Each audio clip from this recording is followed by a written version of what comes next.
이는 그리스도께서 죽은 자 가운데서 살아나셨음에 다시 죽지 아니하시고 사망이 다시 그를 주장하지 못할 줄을 알미로라. 하나님은 영이시니 예배하는 자가 신령과 진리로 예배할지니라. 아멘. 찬송가 411장 부르십니다.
하나님이 세상을 이처럼 사랑하사 독생자를 주시고 우리 대신 십자가에 달려 돌아가게 하시사 저희를 구원하여 주시고 오늘도 하나님을 아버지라 부르며 기도의 삶을 시작하게 하신 것 감사합니다.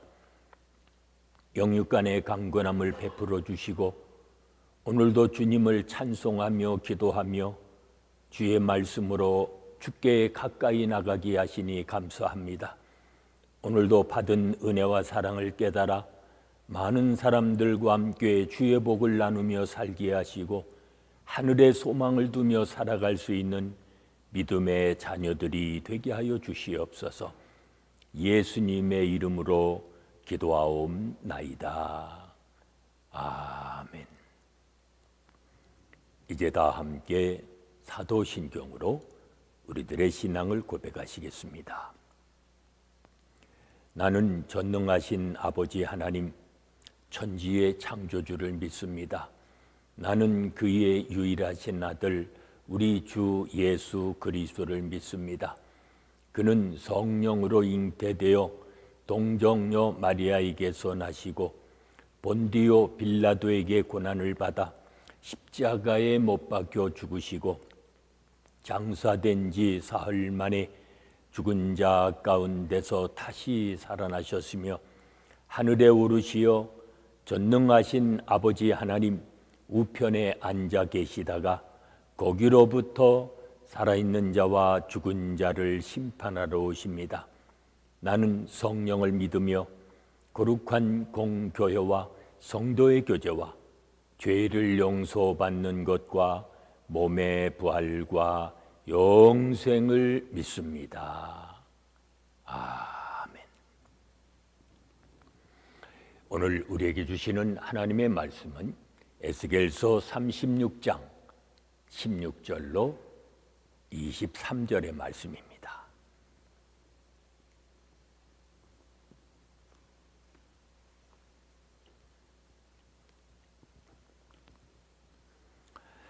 에스겔서 36장 16절로 23절의 말씀 봉독합니다.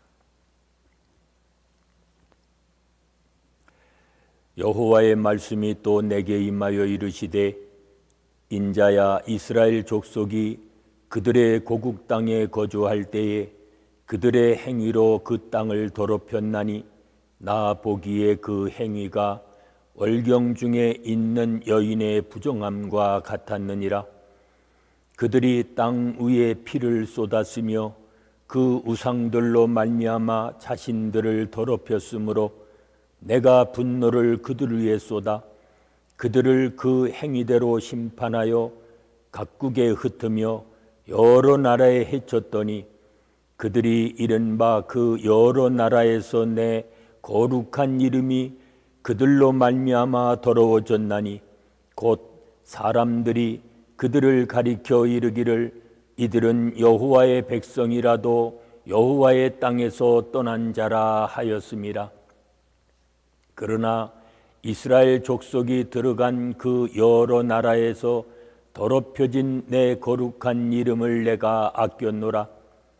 그러므로 너는 이스라엘 족속에게 이르기를 주 여호와께서 이같이 말씀하시기를 이스라엘 족속아, 내가 이렇게 행함은 너희를 위함이 아니요 너희가 들어간 그 여러 나라에서 더럽힌 나의 거룩한 이름을 위함이라.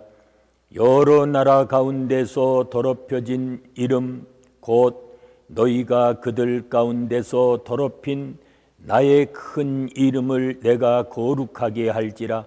내가 그들의 눈 앞에서 너희로 말미암아 나의 거룩함을 나타내리니 내가 여호와인 줄을 여러 나라 사람이 알리라. 주 여호와의 말씀이니라. 아멘. 하나님의 회복은 전적으로 하나님의 이름을 위한 것이었습니다. 이는 심판 중에 있는 이스라엘로 다시는 교만하지 않게 하시려는 또 하나의 하나님의 뜻이었습니다. 하나님은 이스라엘을 회복하심으로 이스라엘 때문에 더럽혀진 하나님의 이름을 다시 회복하십니다. 이스라엘은 가증하고 패역한 행위로 약속의 땅을 더럽혔습니다.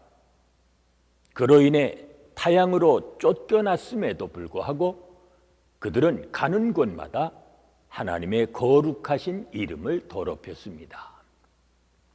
그러나 전능하신 하나님이 어떻게 하셨습니까? 전적으로 하나님의 거룩하신 이름을 위하여 이스라엘을 구원하시고 회복하시겠다고 말씀하십니다.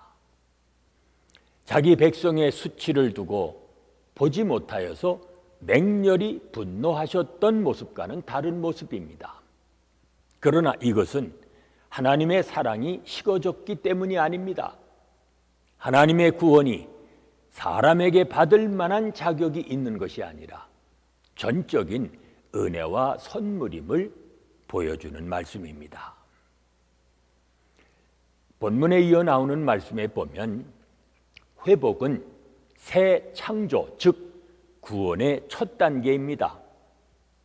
하나님이 이스라엘을 다시 고국으로 돌아오게 하시는 것은 심판의 끝인 동시에 구원의 시작이기도 합니다.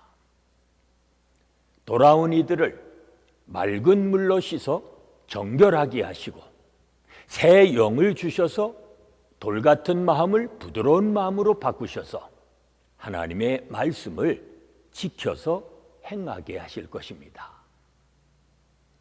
이스라엘이 이 언약에 머물러 살 때에 주님은 구원의 복을 아낌없이 부어주실 것입니다. 구원을 우리가 끝으로 오해할 때 자칫 교만하고 방종하기 쉽습니다. 전적으로 하나님의 은혜로 부름을 받아 하나님의 자녀가 되었으니 성령을 의지하면서 온유한 마음으로 말씀에 순종하며 살아가는 것이 우리의 구원을 이루어가는 길입니다. 이스라엘의 회복은 하나님을 이방에게 알리는 하나의 선교가 될 것입니다. 이방 나라 사람들은 멸망한 이스라엘이 다시는 회복될 수 없을 것이라고 생각했습니다. 그러나 그렇지 않았습니다. 황폐한 땅에 다시 나무가 나고 많은 사람들이 몰려와 전보다 더 아름답고 견고한 나라를 이루어가는 것을 이제 저들이 보게 될 것입니다. 그때 비로소 이방 나라 사람들이 하나님 여호와가 누구이신지를 알게 될 것입니다. 지금 세상이 우리를 통해 어떤 하나님을 읽어내고 있을까요? 오늘도 하나님은 우리에게 복을 주시려고 구하라고 말씀하십니다. 회복과 구원을 약속하시는 하나님께 또다시 간구하며 날마다 정결한 삶을 살아가시는 복이 있는 삶이 되시기를 바랍니다. 은혜로우신 아버지 하나님, 하나님을 멀리 떠나 살아왔던 저희들을 주께서 부르시고 주의 날개 아래 품어주시사 오늘도 주와 동행하며 살게 하신 것 감사합니다. 구원의 은혜를 깨달아 하나님의 자녀답게 살게 하시고 정결한 삶을 살아갈 수 있는 믿음의 자녀들이 되게 하여 주시옵소서. 예수님의 이름으로 기도하옵나이다. 아멘. 찬송가 8장 부르십니다.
이제 합심해서 중보기도 하십니다. 오늘은 교회 안의 8공동체와 각 기관 그리고 교회를 통해 귀한 직분과 사명을 받은 일꾼들 위해서 기도합니다. 신랑이신 그리스도와의 만남을 늘 사모하며 살아가는 우리의 자녀들 되어지도록 기도합니다. 경제적 부흥에 의존하거나 그것을 자랑하지 않고 이제 주 하나님만을 찬양하는 이 땅의 교회들 되어지도록 기도하십니다. 계속되는 질병 주께서 속히 종식시켜 주시고 고통받고 있는 수많은 나라와 민족들을 구원해 주시며 두고온 조국과 우리가 살고 있는 미국 땅 또 치유해 주시고 회복하여 주시기를 위해 기도합니다. 오늘도 하늘과 땅에 복을 주시고 우리로 하여금 그 복을 많은 사람과 함께 나누며 살아가도록 이 시간 합심해서 중보기도 하십니다.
이제는 우리 주 예수 그리스도의 은혜와 아버지 하나님의 무한하신 사랑하심과 성령의 감동, 감화심과 교통하심이 구원의 은혜를 깨달아 날마다 정결한 삶을 살아가기 원하는 온 성도들 위해 지금부터 영원까지 함께 계실지어다. 아멘.